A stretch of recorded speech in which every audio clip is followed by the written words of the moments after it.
Pouille et aujourd'hui on se retrouve pour une nouvelle vidéo et non pas pour du gameplay mais surtout pour raconter des histoires d'horreur. Et oui, des histoires d'horreur, j'avais envie de faire ça comme ça, donc c'est parti. Donc nous avons plusieurs choses, des mots, des fantômes, des fichiers mortels, des histoires réelles, des gens effrayants, des garous, des maisons, des noyés, des ovnis, des sorciers, des téléphones,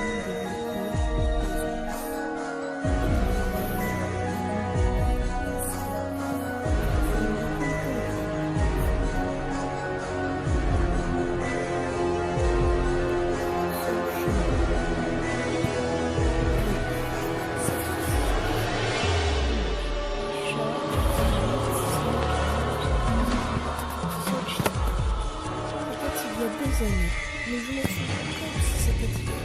J'étais seulement un jeune habitant. C'était la première fois que j'avais à être seul chez moi.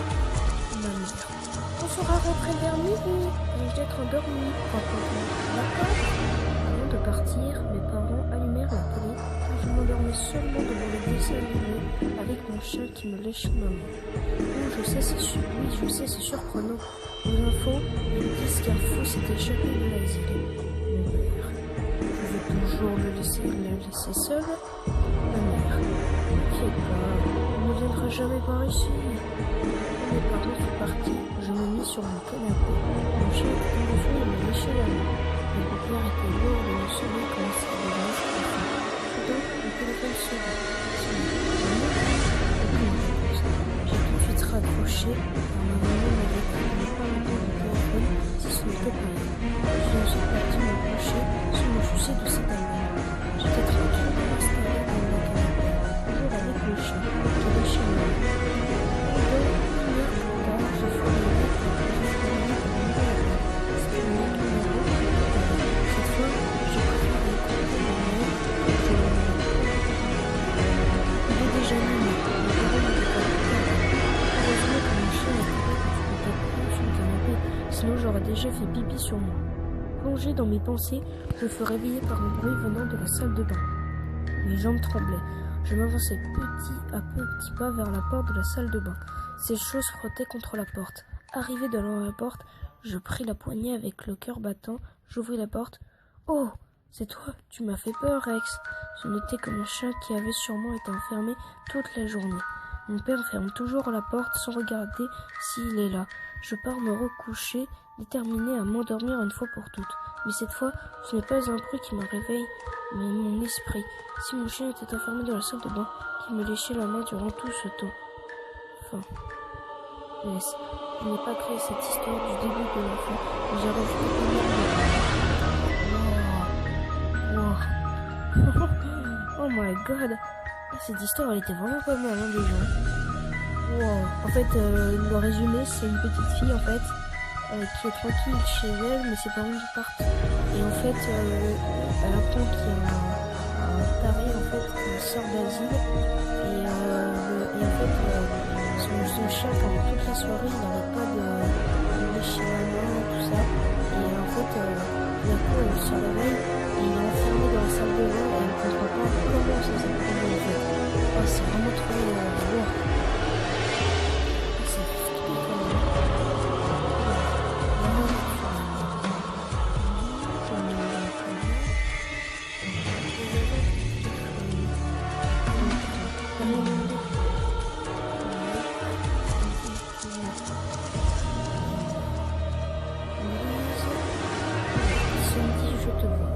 Il est 20h. Une jeune adolescente de 16 ans se rend chez monsieur et madame Sterwood pour sa première soirée en tant que babysitter. La fille toque à la porte. C'est monsieur Stewart qui ouvre. Il me dit: je suis désolé, mais ma femme et moi sommes très pressés. Je voudrais à notre recours. Les enfants sont au salon à 22h. Ils doivent aller au lit. Nous comptons sur toi. D'accord, bonne soirée. Ne vous faites pas de soucis. Il est 22h. Les enfants, il est temps d'aller au lit. Je vais appeler vos parents. Les deux enfants vont au lit. La babysitter de Simon va dire monsieur Stewart. Elle a appelle une fois, deux fois, trois fois, personne au bout du fil. Quelques minutes plus tard, le téléphone sonne. Ah, enfin, j'essaie de vous joindre depuis tout à l'heure. As-tu regardé dans la chambre des enfants? Oui, je les ai mis au lit, mais pas regardé dans la chambre des enfants. Justin, Cindy, je te vois. Elle raccroche. Le téléphone sonne. Cindy, je te vois. Vous êtes rentrés? As-tu regardé la chambre des enfants? C'est si mystérieux. C'est un peu plus tard qu'il raccroche. La jeune fille appelle la police. Vous n'êtes pas juste seul par la maison, un inconnu me harcèle. Nous allons mettre votre téléphone sur écoute. Rassurez-vous, nous sommes là s'il rappelle. En effet, l'inconnu rappelle. Cindy vient dans la chambre des enfants. Apeurée, elle allume la lumière du salon et regarde autour d'elle, hésitante. Cindy, pourquoi as-tu allumé la lumière? Je te vois. La police arrive à ce moment et monte dans la chambre des enfants. Rien, ils dorment. La cuisine, la salle de bain, personne. La maison est vide.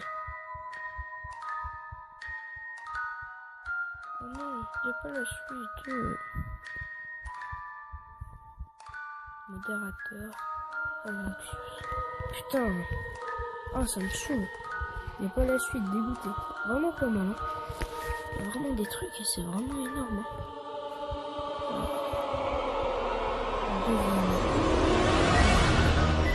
Devine. Ah merde, ça c'est le chapitre 2. On va peut-être prendre le chapitre 1. Devine le chapitre 1. Voilà. Alors, c'est Joe Carl qui a créé cette histoire. Devine, chapitre 1.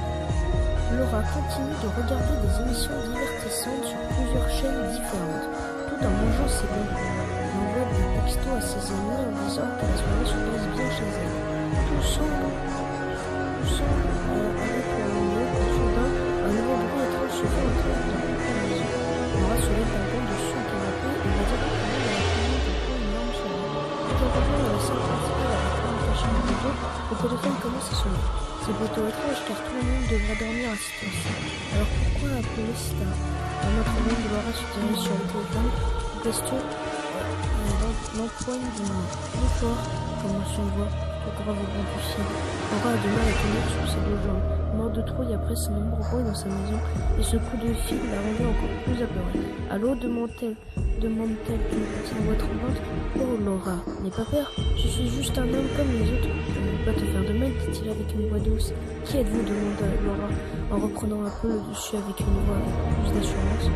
Je suis un homme comme les autres, comme je le disais, mais tu ne me connais pas apparemment. Et si nous apprenons à nous connaître tous les mois, demande-t-il. Laura prend une chaise et s'assoit sur celle-ci. Ses jambes tremblent comme des feuilles et des gouttes. Le sueur tombe de son front blanc comme la neige. Laissez-moi tranquille!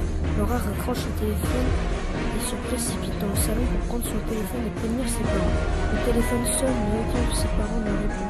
Finalement, ça décroche, mais une voix plus aiguë se fait entendre au bout du fil. Bonjour Laura, les parents ne sont pas là? Je non? Reste chez toi, nous allons te faire une surprise et calmer la maison. Laura raccroche directement son téléphone et fait son main posée sur le mur du salon. Sa respiration devient intermittente et son corps devient de plus en plus chaud. Elle avait peur, très peur. De nouveaux bruits se font entendre dans la maison. Ces bruits viennent de l'extérieur. Quand elle passe timidement la tête par la fenêtre, il y a seulement deux chats qui se crachent dessus, prêts pour se déchirer les poils. Elle soupire de soulagement et pense seulement que ses amis lui font une petite blague plutôt terrifiante. Elle retourne dans le canapé, soulagée, et décide de regarder encore la télé. À suivre dans un prochain épisode. Donc on va regarder les deux. Devine, chapitre 2. Chapitre un peu plus long que les deux autres précédents. Plus court, excusez-moi encore du retard. Et bonne lecture. Le début de soirée se passe plutôt bien dans la maison de Laura. La petite a décidé de se faire un sandwich au sein au lieu de manger des choses grasses, comme les chips, bon marché par exemple. Elle se lève délicatement du canapé en s'étirant. Elle se dirige dans la cuisine d'un peu nonchalant. Quand elle arrive dans la cuisine, son chandelier est complètement allongé sur le plan de travail. Elle a vraiment du coup pour se mettre sur le plan de travail. Laura. Arle, tu pourrais bouger un peu quand même. Tu mets des poils partout, c'est dégoûtant. Le chat se déplace du plan de travail sur le petit mouvement vexé. Laura va enfin faire un sandwich sans que le chat ait mangé la nourriture et que des étrangers la dérangent au téléphone. Elle prend dans son tiroir ainsi qu'un de mayonnaise dans son frigo. Le gars de la mayonnaise caresse la narine de la jeune fille. Elle sourit de plaisir. Elle prend des sandwichs déjà prêts. Ils sont coupés en triangles dans les tartines de mayonnaise et ajoute quelques légumes frais dans son sandwich. Boum! Elle relève la tête brusquement en poussant un petit cri. Elle prend en main son couteau et se déplace un peu dans sa cuisine. Son couteau tremble dans ses mains moites. Il pourrait presque tomber par terre. Elle se déplace encore pour se diriger lentement vers le salon, près de ses escaliers. Boum! Les autres bruits viennent du grenier. Elle prend son courage à deux mains et décide de vérifier là-haut. En montant ses escaliers, les bouts de bois craquent sous ses pieds tremblants. Toujours avec son couteau couvert de mayonnaise, elle monte les escaliers en respirant fort. En arrivant au premier étage, les bruits deviennent de plus en plus lents et plus nombreux. Elle attrape une bombe qui flotte dans les airs et tient un échelle de défi avant de monter. Elle respire encore et encore sans savoir ce qui pouvait se passer dans son corps. Elle a très peur. Ses mains prennent le son, s'accélèrent et des gouttes de sueur coulent sur son visage effrayé. Elle respire lentement et décide de monter cette échelle. La petite fille pense à ses parents, loin de chez elle. Ils ne peuvent pas devenir à son père en cas de gros danger et de sauve contre ses pires peurs et ses angoisses. En arrivant au bout de l'échelle, elle passe doucement la tête au-dessus de la trappe. La petite fille plaque ses mains contre sa bouche pour s'empêcher de crier. Au fond de la pièce, presque éclairée, une chaise est placée au milieu de la pièce et deux corps sont sur le sol dont leur sang coule abondamment sur le sol écarlate à présent. Il y a aussi une corde au-dessus de la chaise qui est couverte de sang. Elle veut s'approcher de ces corps pour au moins savoir l'identité de ces personnes, mais ses peurs prennent le dessus et décide de redescendre de son échelle. Elle dépose ses billets tremblants sur le sol de son premier étage et se précipite au rez-de-chaussée pour être saine et sauve. À suivre dans un prochain épisode. Est-ce qu'il y a l'épisode 3? Oh non, il n'y a pas l'épisode 3. Dommage. Oh, il était bien lui. Ah, j'ai bien aimé.